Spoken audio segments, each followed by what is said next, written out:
আজকে না ভাড়াইলো দেই বাজারে যে মাছের কিলোর দাম।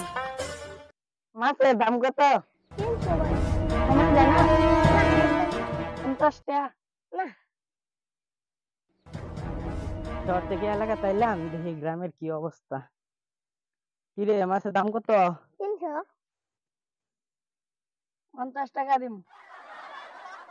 আর ভাই গরিব মানুষ মাছ খাবেন 400। না দাম গামি।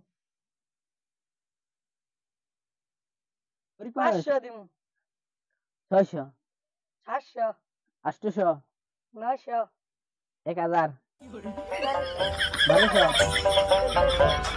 1500।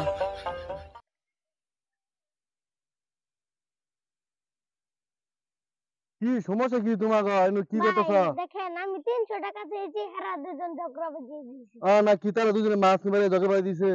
তোমরা কি মাছ নিবার আইছো নাকি ঝগড়া করবার আইছো? ভাই মাছ নিতে আইছি। তাহলে দুজনে সমান করে মাছ নিবা, তা তোমরা ঝগড়া করেছো, তুমি তো মাছ নিবা, তুমি যাও। এই, যাও। এই, তোমার মাছ নিবার মধ্যে করো। তোমার মাছ নিবা, তোমরা মাছ নিবার আইছো না আর মাছ নিয়ে যাও, কথা বলে। হ্যালো গাইস, আমাদের ভিডিও যদি আপনাদের কাছে ভালো লাগে থাকে তাহলে আপনারা আমাদের ভিডিওর মধ্যে একটা লাইক, একটা কমেন্ট, একটা শেয়ার করে দিবেন। দয়া করে দিবেন।